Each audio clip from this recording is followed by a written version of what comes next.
So today's training focuses on leadership for board members.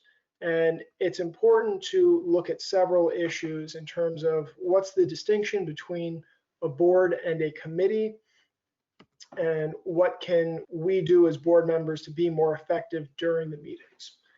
As a member of a board, and it doesn't matter if you're on the Serra International board, the council board, district board, or your club board, you are responsible for the entity and everything that happens within it. The Serra International bylaws, which are mirrored in most of the club bylaws, expressly say that the officers manage the affairs of the corporation and have the duties and authorities granted to them within the bylaws.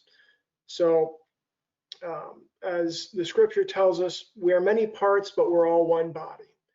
And now we are looking at the organizational structure of Serra. We have an international board, we have Serra councils, we have regional area trustees that oversee areas without Serra councils. Below that, we have district governors, and below those, we have Serra clubs. Every level of this organizational structure is important to the functioning of Serra. And we're going to primarily focus on boards in general, so I'm not going to go too deep on the hierarchy of the organization.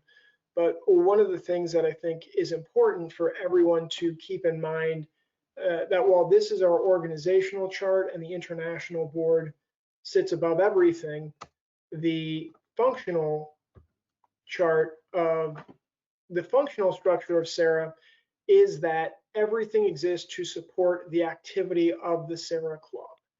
And in many ways, the structure of our organization mirrors the structure of the church, where the parish is the operating unit where most of the sacramental activity happens, where the community engagement occurs, and everything else exists to support that activity.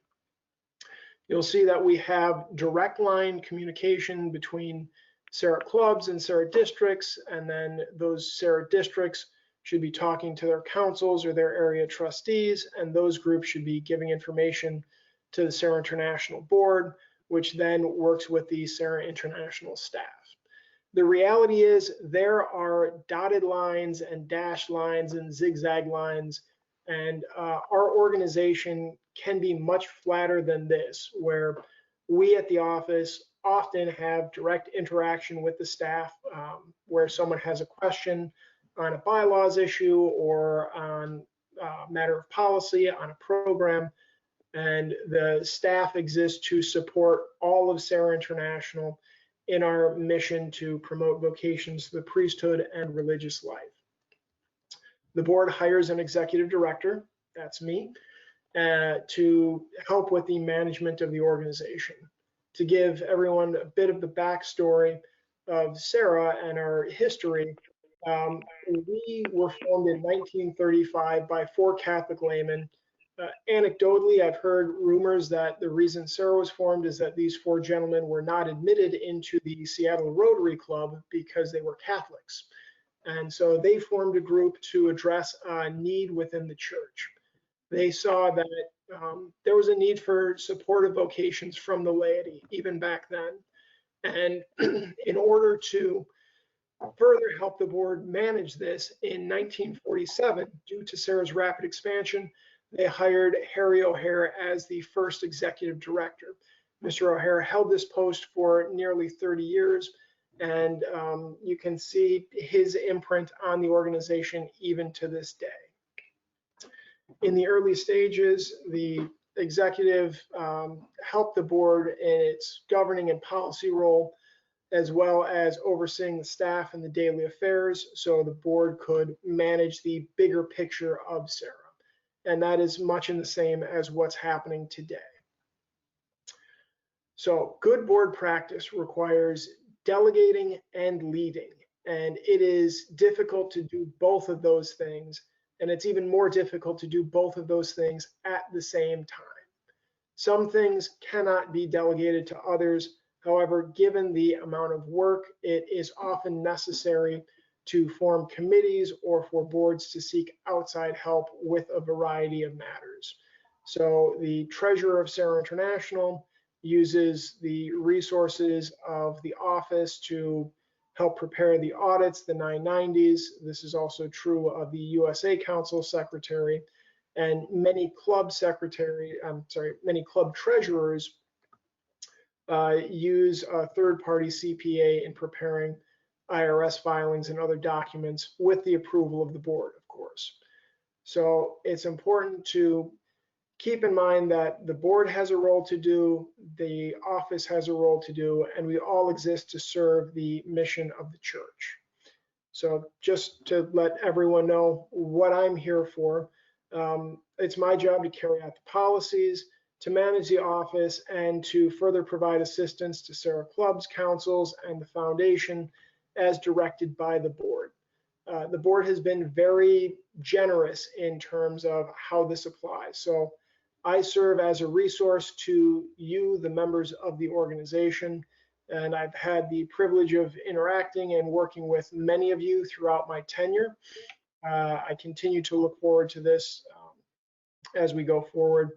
Also germane to today's discussion, given everyone's bent on learning things during the pandemic, I have begun the process of becoming a certified parliamentarian, or a registered parliamentarian, as they're called, because we're getting more and more bylaws questions from clubs as people get more engaged and more excited, which is a wonderful thing, because when people dig into the bylaws, it shows that they care about the organization and really want to do what's been set out and act within their purview. Conflict management is something that comes up in every board meeting and every interaction. It's hard to have a conversation between two people without some level of conflict creeping into it.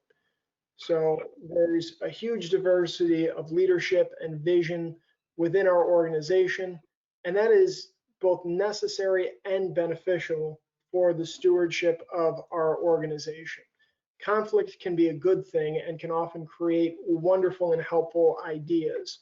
So it's not something to be shied away from, but it needs to be managed properly. So feelings don't get hurt, so everyone can have their opinions heard, and so that we can really effectively run the organization, keeping everyone's opinion in mind.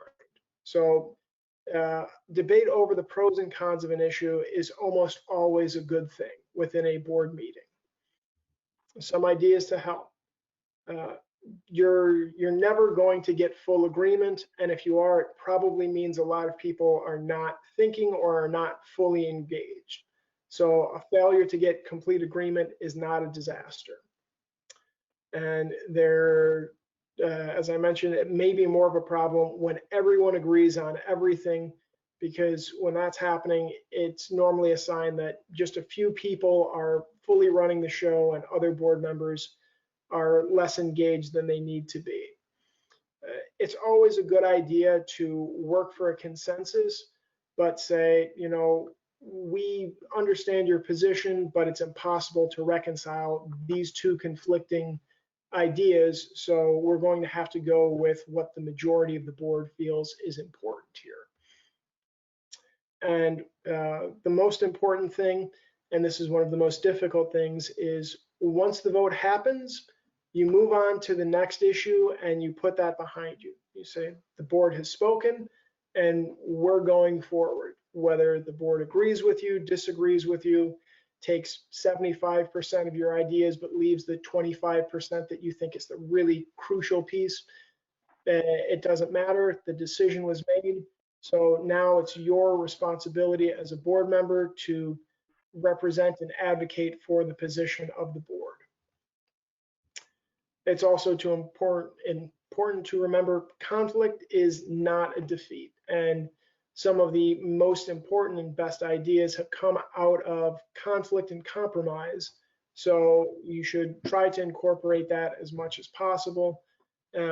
You've got a better chance of maintaining acceptance, credibility, and respectability when you show that you are willing to compromise on certain issues, and it can keep the faith of the board so that when future issues come up, people view you as a reasonable individual who's open to change or other opinions.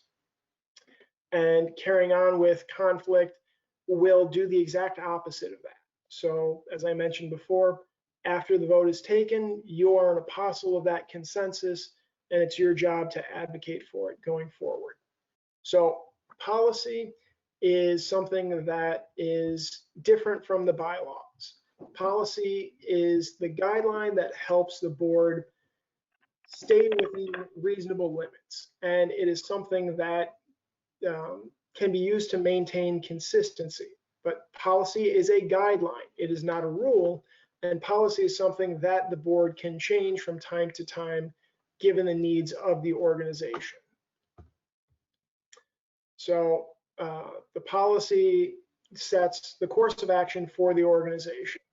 If the board wants to set a policy that we will only give refunds for people who register for the seminary and cookout if they let us know 48 hours in advance because Bob needs to get so many hot dogs. That's a clear policy. There's a good rationale behind it, and that's something that can be articulated. So if there's an issue in the future, the board can refer to that policy. I encourage that all boards have and maintain a written policy manual so that everyone is aware of what the policies are. Many times clubs fall into the trap of saying, well, I think this is the way we've always done it. And memory is a wonderful but sometimes fuzzy thing. So it's advisable for boards to maintain written policy manuals to outline how the organization operates and what they are looking to accomplish. To understand the policy, you need to think about what are the issues, how could this be interpreted, how is this going to be effective, and what are the long-term consequences of this. Policy development is not a set it and forget it type of affair. Policy is something that the board should continuously review. I recommend every 2 to 3 years just to make sure that policy is doing what it's intended to do, and also to remind everyone on the board that we do have a policy manual and here's what it says on these issues. So it's the written statement that specifically says how you manage this or that. Developing policy takes a step-by-step process where the wording should probably be developed by a committee or a task force rather than having the full board do it.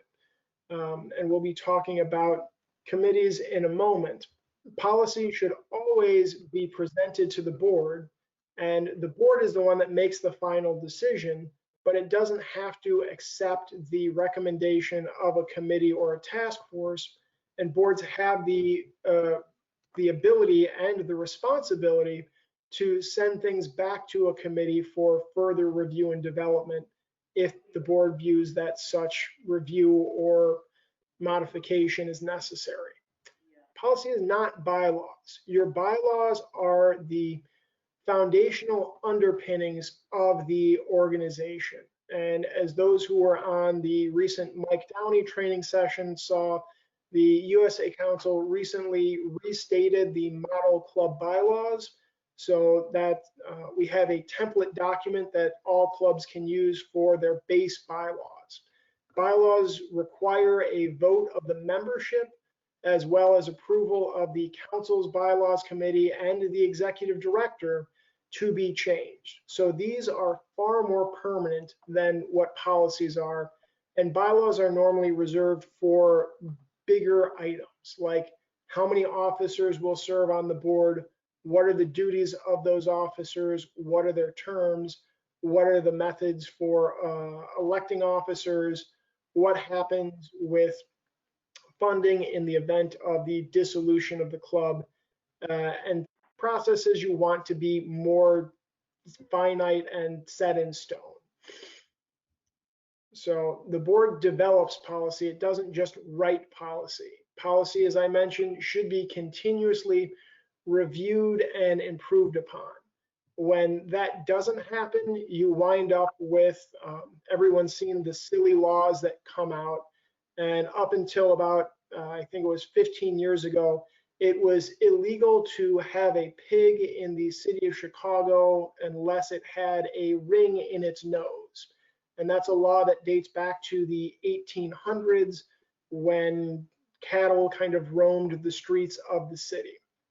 It's not really necessary anymore. And it was something that had been on the books so long that the fine for a violation of that section was $3. So even if you wanted to use that as a deterrent to having pigs without rings in their nose in the streets of the city, the fine doesn't line up with the value of currency at the time. To develop policy, you should first identify the need. And as I mentioned earlier, with the refund example for the seminary and cookout, the need is you want to make sure you don't buy more food than is necessary for the event and lose funds. Gather facts. How much time do we need before the event, before we can go out and get the supplies necessary? What does it take, and what are the complicating factors going on there?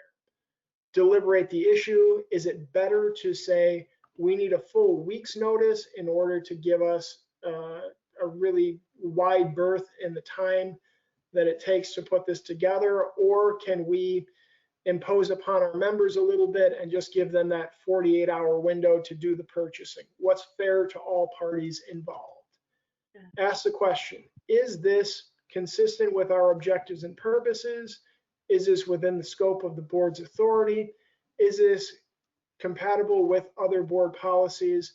And is this something that is enforceable? All four of those are important questions that the board needs to consider when setting policy. Finally, if it's something regarding money, you need to ask, is this affordable? Is this something that we can manage within the resources of the club? Board committees. Committees are different from the board itself.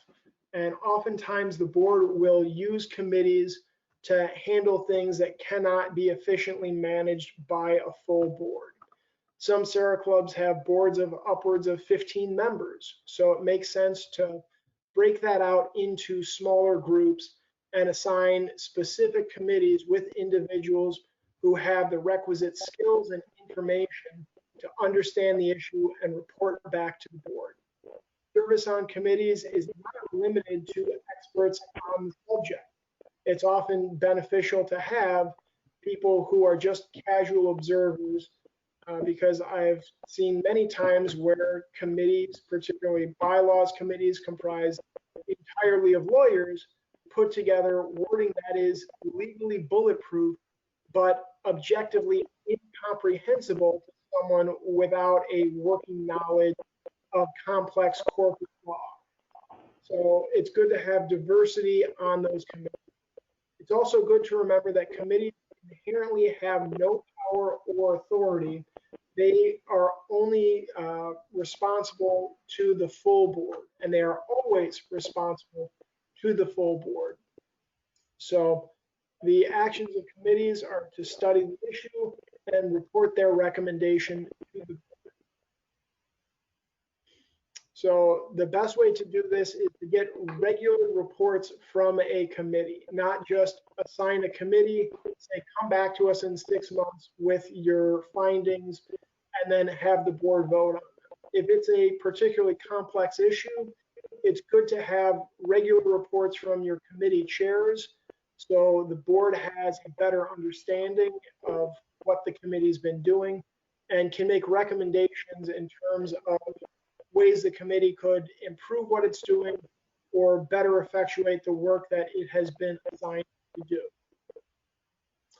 There are many types of committees, and the bylaws, both Serra International, the council, and the clubs provide for certain standing committees.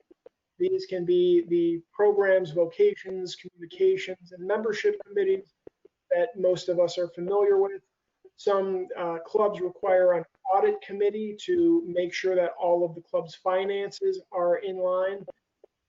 And the standing committees are different from ad hoc committees. Standing committees are enshrined and ensconced in the bylaws of the club. And that means the club has said, this is an issue that is so important, we are going to have a standing and permanent committee to work on the development and recruitment of membership within the club. Sometimes there are special issues that come up that require committees, and these are ad hoc or purpose-specific committees or task forces. This could be a new bishop is coming in and we want to plan a major event to celebrate the ordination or installation of the bishop. So we'll set up an ad hoc committee to plan the events, to do fundraising for it, to promote it, to make our new ordinary feel very welcome here in his new home diocese. That's why one example of why you would need an ad hoc. Task forces are somewhat different from committees, as they put together a report, they submit it to the board, and then they generally are dissolved. Committees can be dissolved or reconstituted at any time by the will of the board. So the most common type of committee that Serra clubs interact with is the executive committee. The executive committee is usually the principal officers of the club, and by principal officers I mean the non-trustee officers: president, president-elect, past president, secretary, and the vice president. Most club bylaws allow the executive committee to act with the full power of the board outside of board meetings. So there are circumstances where clubs limit the ability of the executive committee, and this usually relates to, again, big issues, litigation, expenditures over certain amounts, and those types of matters need to be brought before the full board for action. So as a committee member, you would have certain responsibilities, or you would need to make sure members of the committee understand their responsibilities. It's a serious thing, and you've got a job to do, and you are accountable to the board. Committee members, or committee chairs in particular, should be prepared to attend meetings, to answer questions, and to take part in them, even in cyberspace, just like we're doing now. I think one of the many blessings of what's going on right now is we're getting more acquainted with the tools of the time, and Serrans and Serra clubs are becoming more comfortable holding meetings virtually and remotely, enabling business to be conducted and allowing Serrans who could not otherwise participate in the meetings to be there.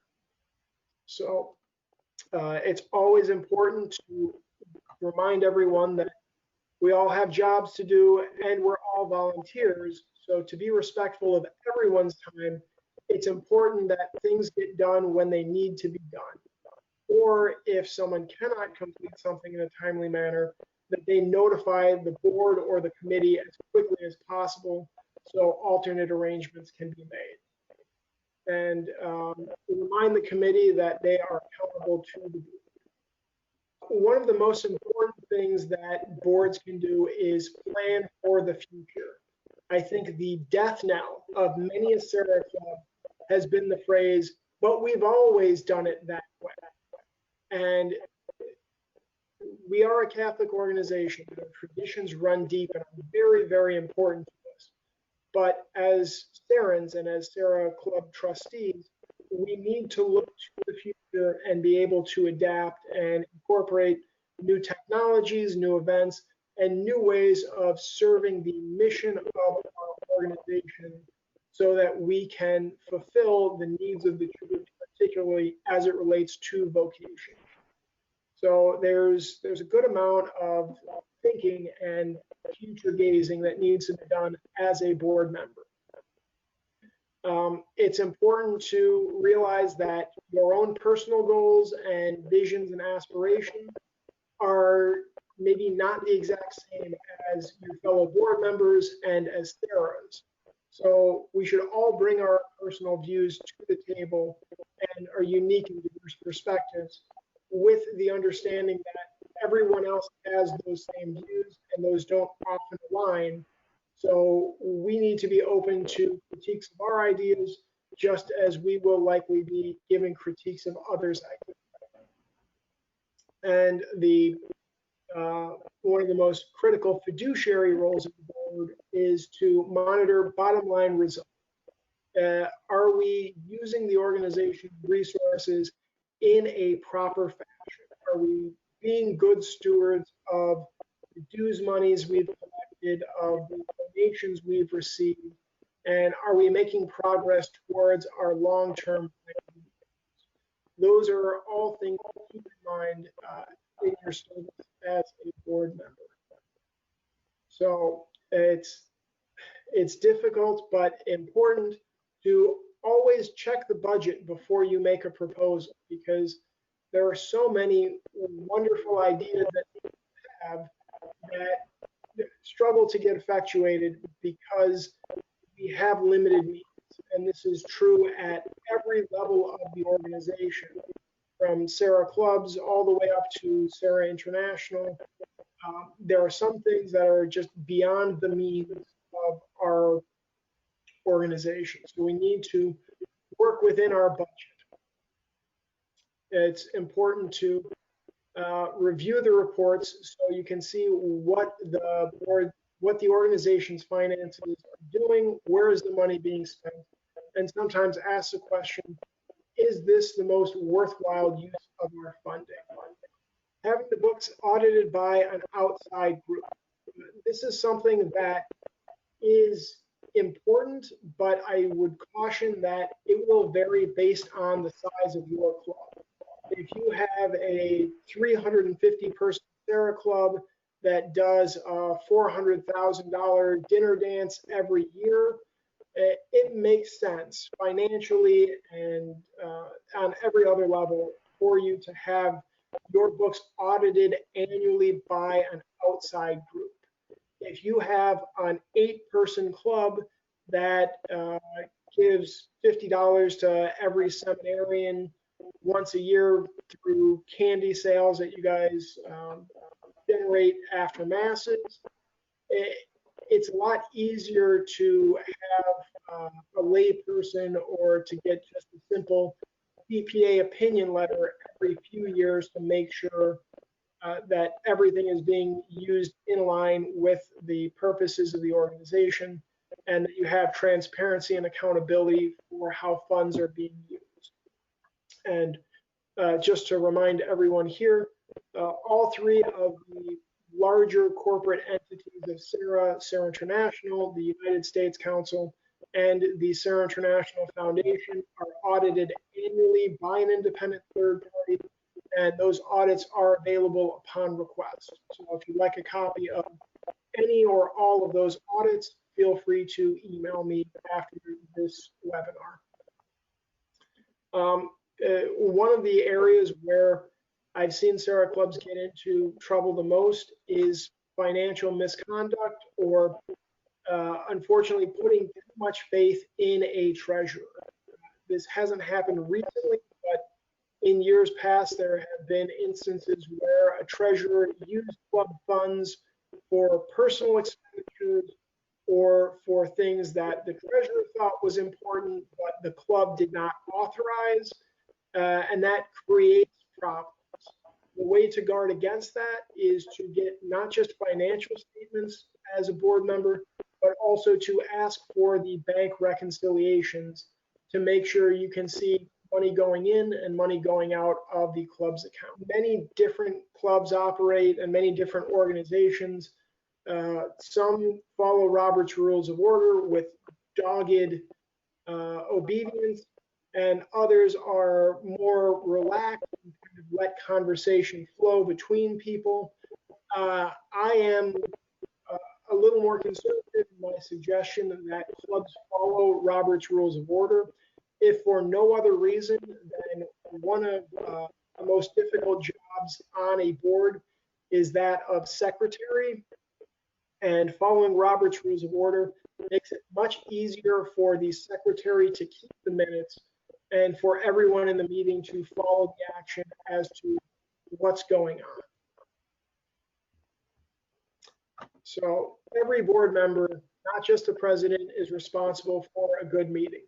The president's job is to chair the meeting and to keep the board on pace to effectuate the needs of the organization and make good decisions.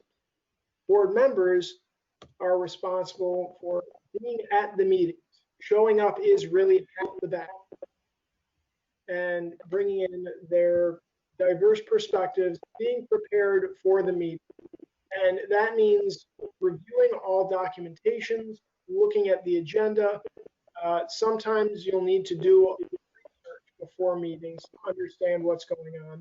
And that will help you take part in discussions and provide valuable feedback while you are generating ideas and opportunities with your board members. Understanding parliamentary procedure. As I mentioned earlier, I've begun the process of being certified as a parliamentarian, following the traditional practices of the board. This goes back to the policy discussion earlier, where it's important to maintain that consistency. And that's something that's helped sustain our clubs as well as our church, because we have a history to rely upon. And that's something that we can always hearken back to. So it goes without saying, but I'll say it anyway. We're all here to serve the church and to serve Serra. And I mention this a lot because it's one of the things that I find board members struggle with the most. Setting your ego aside and focusing on what is truly the best interest of the organization. That's your primary responsibility as a member of a board. So good meetings happen before the meetings can be. Yes, I'm from Chicago, but this does not mean you have the meeting before you have the meeting and then you just show up and vote the way you were told to vote. That's not what this means. What it means is preparing for the meeting, reviewing all of the documents, understanding what's going on, doing some research if you need to, asking questions of the president or whoever prepared the agenda.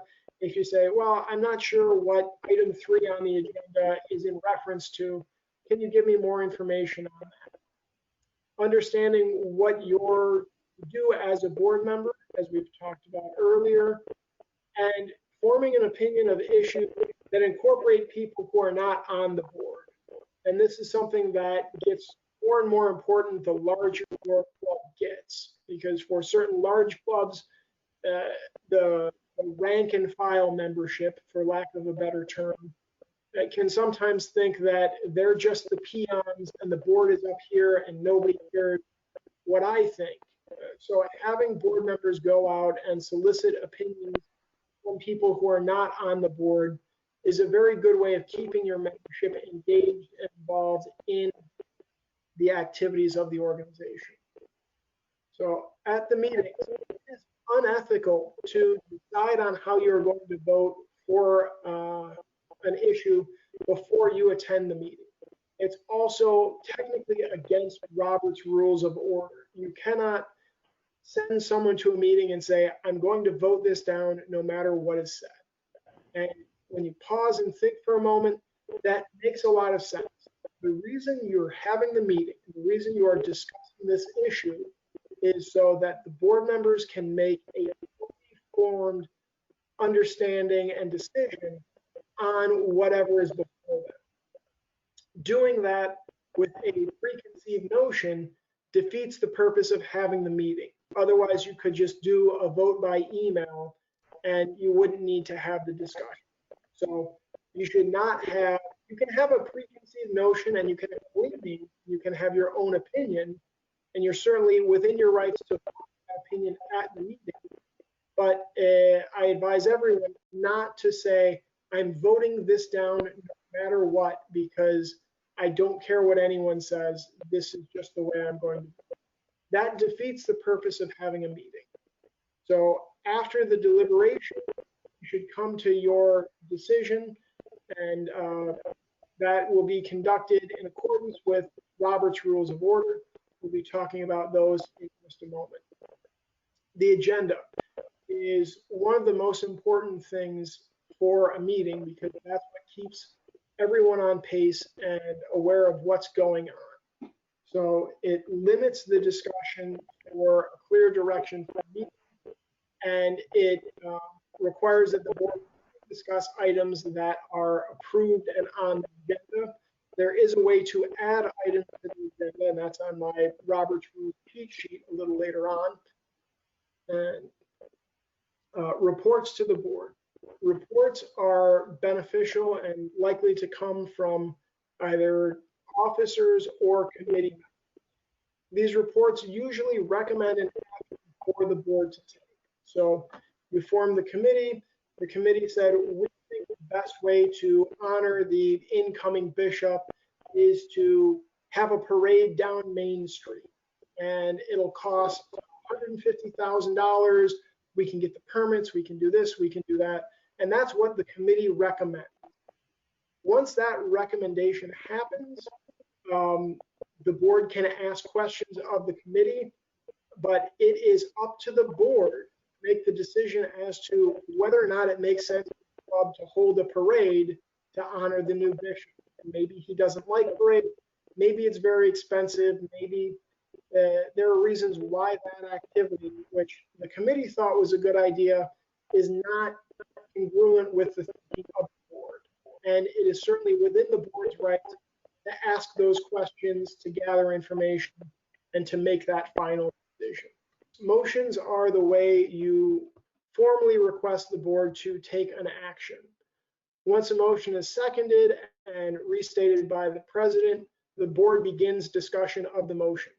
This is an important step that is very often overlooked because you can have someone say, I move that we do this. And then someone will say, well, I don't know if I like that. And you'll have the discussion before the motion gets seconded. The reason why you do not want to do that is because if a motion is made and it is not seconded, then there's no need for discussion on it. The motion never goes before the board.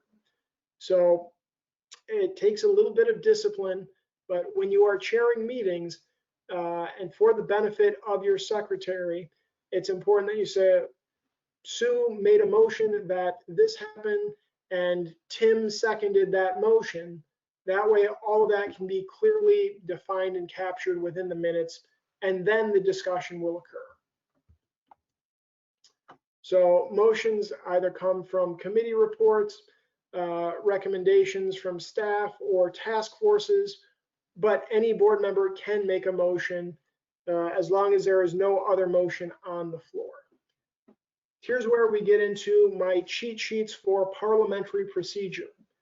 How do we do this? How do we do that? And I will be sending these out in the follow-up email, which will have the skinny down version of this recording. So to adjourn a meeting, you simply say, I move that we adjourn. You're not allowed to interrupt the speaker. You are required to get a second for that. And if you get a majority vote in favor of it, the meeting can be adjourned.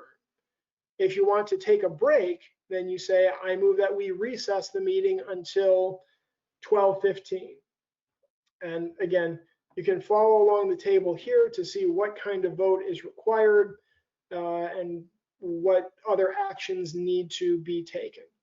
So point of privilege is something that you can say if you want to sound very fancy during a meeting. If a room is too hot, too cold, if there's background noise or something else that's interfering with the meeting, you say, point of privilege, I'd like to address the staticky microphone on the conference call. And then usually someone will take some kind of action to address that, much as I did with whatever that interference was. I muted everyone else, so we were able to resolve that issue. To suspend consideration of an issue, meaning if there's something that the board is discussing that should continue discussion, but the board, for whatever reason, cannot make a decision on, you say, I move that we table this matter. Once that is seconded and you have a majority of votes in favor of tabling the issue, then that is no longer up for discussion. It's a good idea to say, I move that we table this matter until, and then that allows the board time to either send it to committee for further discussion or to wait for some action or research that will provide the information needed. To end a debate on a matter, you say, I move to call the question, and if you get a second on that and a majority of the vote, then you are able to end the debate and call for a vote. These are all pretty self-explanatory. Postponing the matter and tabling the matter are kind of a difference without a parliamentary distinction. So many clubs like to say postpone just because that's clearer English than the parliamentary language of tabling. To amend a motion, and this will often happen where someone moves to do something and there's a general agreement on it, but something in the motion needs to be modified. You would say, I move to amend the motion by, and that would say specifying that the policy will be limited to this year's cookout, or saying that this will be effective as of some future date so as not to cause a problem with this previously scheduled event. There are two ways that motions can be amended. Here it says that a second is required, and that is true per Robert's Rules of Order. There's also the option for what is known as a friendly amendment, where you propose to modify the motion and the original person who proposed that motion said, I have no objection.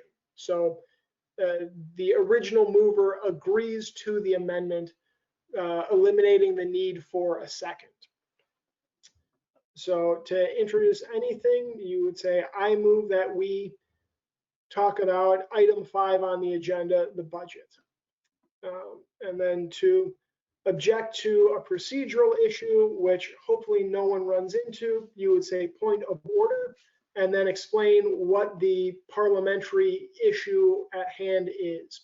Usually the point of order objections are always, we've started discussion on a motion that we don't have a second for. So point of order, Mr. President, Susan made that motion. No one has seconded it yet. We've been discussing it for 5 minutes.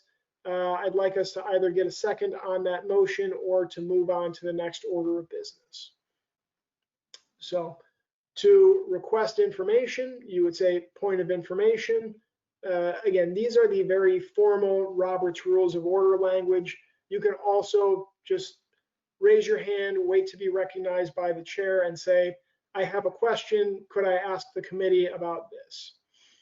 So to request a vote, there's a lot of different ways that this can be done. You can either say, I call the question, or I call for a division of the House. Again, if you're feeling very parliamentary and fancy. So to object, you say, I object to consideration of this because it's not proper for this.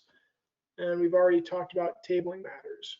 So to consider something out of the scheduled order, you can always do that, and you can always modify the agenda.